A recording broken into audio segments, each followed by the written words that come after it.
Let's do this.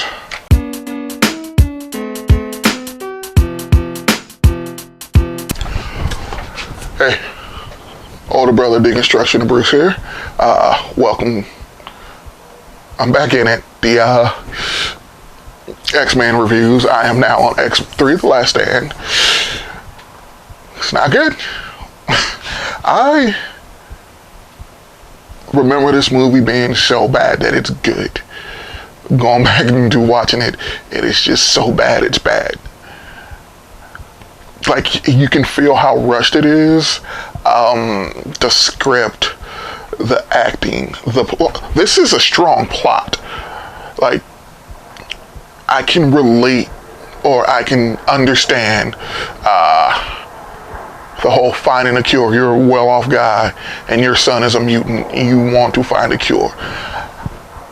And the knowledge that there's a child out there that's just kidnapped who has the cure just doesn't make any sense. But I will just sweep that under the rug because it doesn't have to make sense to me. It has to make sense to your plot, which it doesn't. One of the things that immediately threw me off about the opening of this movie is the de-aging process, because Patrick Stewart's lip reminds me of Henry Cavill's CGI'd away mustache in Justice League. Once again, still haven't seen Justice League, but the pictures, the videos there. And I'm looking at his lip like, is his lip always like this? And it kind of is, but it's just like, it was distracting me. And I'm looking at it like, this, A little side note, I don't ever remember Boyd McTaggart being in this movie. I guess since I haven't watched it so long and I just immediately lost interest in the X-Men movies. And the first one, yeah, I still kept watching. That's on me. But it's like, Boyd McTaggart. I'm like, oh, whoa, what? Okay. I do like the inclusion of the Danger Room in this, but one of the problems with the Danger Room is it could have been utilized more. And it is up until this point, where you get to see the training of the next class instead of like, you have your field team and that's all you have, and then you have to throw the younger characters into the battle on the fly. Like, show them being trained outside, because you do show them in school. Kind of establish that you're helping these people get a hold of their powers. That's one of the point of the Xavier Institute. You're being introduced to this team, but you're also learning to control your powers, which is what the Danger Room is for, as well as playing out scenarios. So I do like the inclusion of the Danger Room, and now that you're finally showing, hey, we're teaching you how to use your powers. But they wasted, one, the first reveal of Sentinels in this universe. Two, the fastball special, like, in a simulation. Those are great aspects of the X-Men universe, and you waste it on a training mission. It loses its impact once it's like, oh snap, the fastball special. And then the bullshit of, oh, hey, it's this. With the whole Cyclops. He's such a bitch in this movie and this entire franchise. His entire identity in these first three movies is boiled down to his relationship with Jean, and this is the worst culprit of it. He takes Jean's death super hard. Now, granted, yes, he's grieving, but you don't play it correctly. He goes, it was like Jean, and he's just, for lack of a better word, he's a fucking simp. And then he gets killed for it. They don't even have a funeral for him. He's the first one to die, and everybody's broken up over Professor X. Now, I get it. He's the reason you're all in this area. But dog, come on. Your leader? Another things, Wolverine's a creep. Just pining for this woman who really has not expressed or that's just like it's one-sided. He's creeping on another dude's fiance, wife, or whatever, and no one says anything about it. I love Jean. They had him and Storm. She was like, "Oh, you love her?" And it's like, okay, like no one finds this creepy other than me. This piece of shit. And then we finally get full-blown asshole Charles. You see little snippets of it, but you finally get the full aspect of it.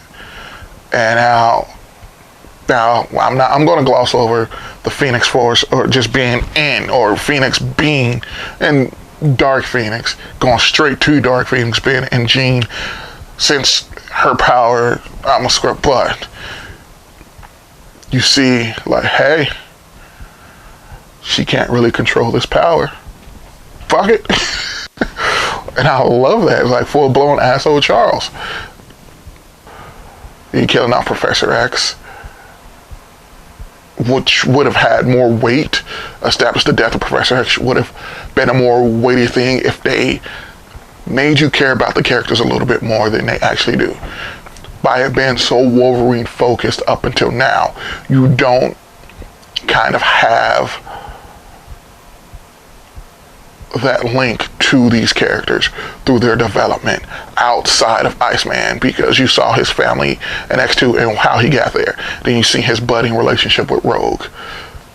And one of the things that I do like is you kind of see Iceman kind of taking on a leadership role with the younger X-Men, as he's kind of stepping up into the forefront, which, while you should have kind of did like a first class type of thing, and just have Cyclops in that role of becoming that leader, showing some insecurities in the character, then having him step into that role.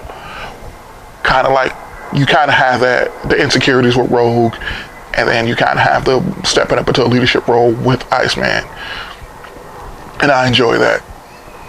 Now back to the plot. Okay, you got the mutant cure, the borderline of the Homo sapien, Homo superior war.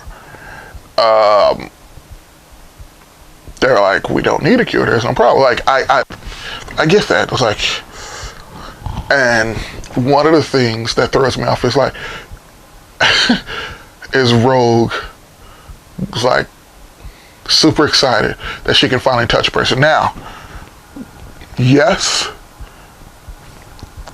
she's kind of like the perfect character for that role, but you kind of could also put a more senior member of the X-Men team in that role. Like, around this time the movie came out, Joss Whedon was writing Astonishing X-Men, and he had that, the kind of like the first arc was like the mutant cure plot, and you had Beast considering it, and there was like this big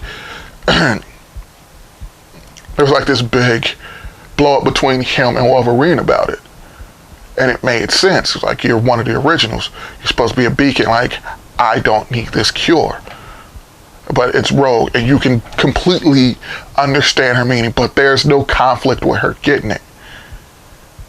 Like, she just disappears, and no one seems to miss her. Why? Terrible writing. At least in my eyes. But, oh, fuck everything about this prison break scene. Fuck everything about this prison break scene. Except one thing. Magneto is a cold-blooded motherfucker. Mystique loses her power. He's like, you're no longer of any use to me.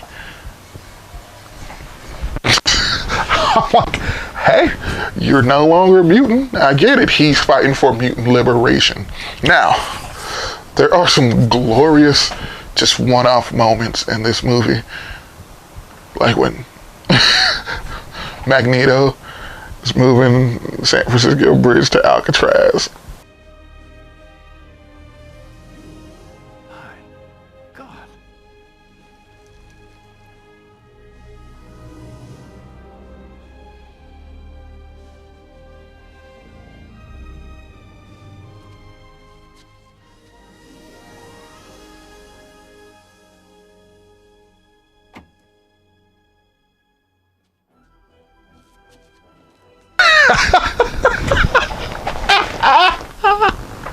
Oh shit.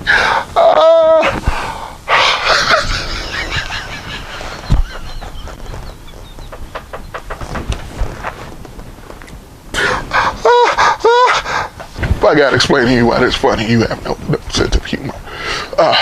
One of the things that I would have liked to see is how this story would have played out if James Marsden didn't go do Superman Returns.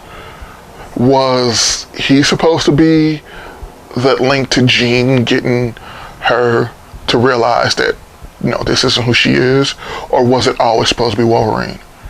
Because they killed the character off just because James Marsden wasn't available because of Superman Returns. And that was stupid to kill him off. And yes,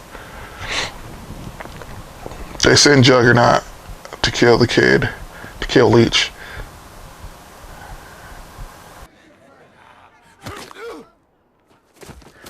Grow those back.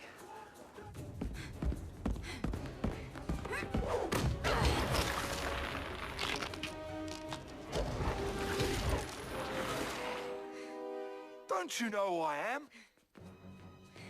I'm the Juggernaut, bitch!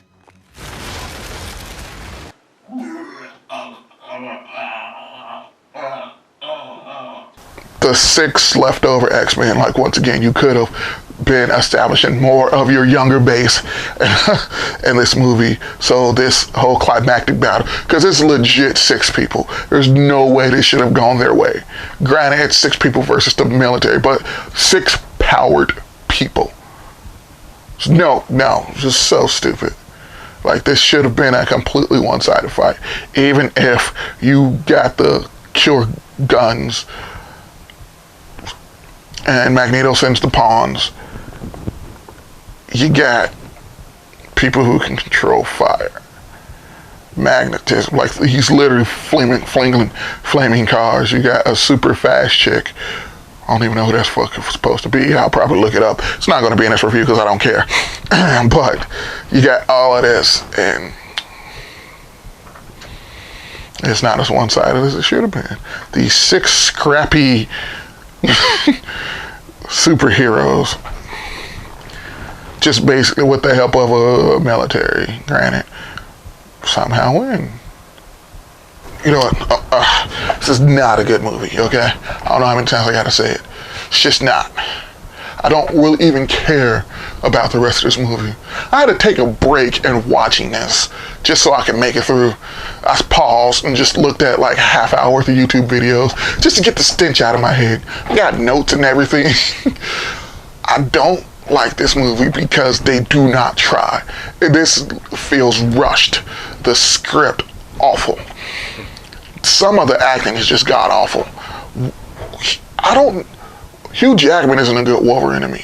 And I don't think it's because of his acting. I just think that it's the material he's given. And I don't know how people look back on this fondly. The material for his Wolverine just isn't there for me to look at. It was like, yeah, he did that character justice. I mean, he owned the fuck out of the role. But I don't have a clear depiction of what makes his character great.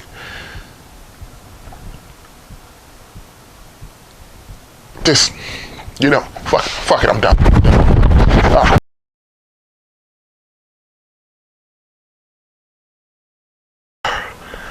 I think when I'm done with this, I am going to do a breakdown of just a complete disregard for Cyclops as a character in these movies. How the most important X-Men outside of Professor X and the comics is just thrown to the wayside for Wolverine. And like I said in X2, the Wolverine Jean love